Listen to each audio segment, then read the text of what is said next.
Certainly becoming acquainted with a culture with which I didn't grow up, the richness of we living here and working at both the mission and at Santa Cruz are immersed in two cultures, the Hispanic culture, the Native American culture. So that's been very enriching for me. The working relationship with the Franciscan sisters is that the sisters and ourselves, we all serve the same clientele, primarily Hispanic and Native American students on the southern side, the south side of Tucson here. And so the two schools that the sisters work in, San Javier Mission School and Santa Cruz School, are feeder schools for San Miguel High School. A good number of their students come yearly to our school here.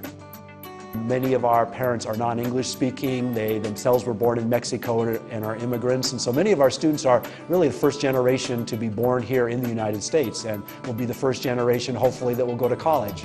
The Cristo Rey model is a model for low-income families where students actually work to pay for their tuition.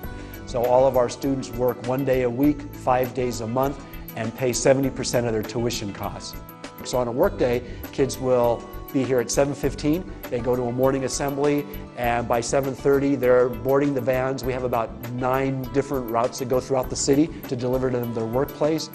It's a practical way of running a college preparatory high school for low-income families.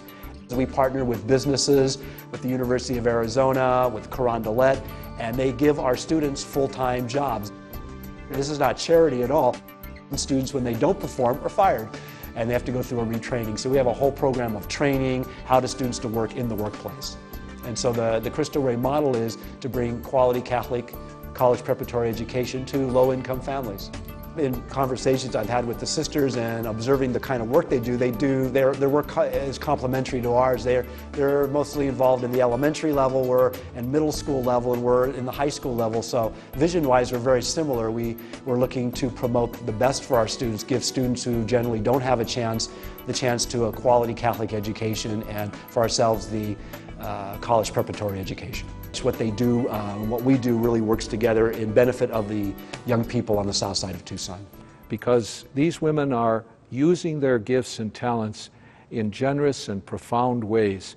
And if young women could see and walk with them, see the lives that they touch, and the way people let them into their lives, I think they might consider the possibility of serving in religious life. We need them.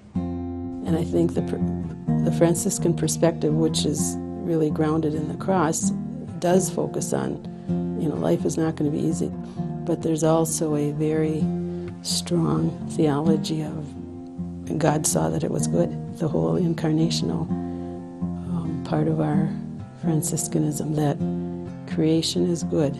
Sensitivity to the presence of God, and that we believe that education is a way of liberation. They've placed a trust in us. They believe in who we are as consecrated religious. That's rewarding. But it's also challenging, knowing we have a trust to live up to. I believe that God calls you to a certain community, and by visiting us, you would know whether God was calling you to our community and our Franciscan way of life,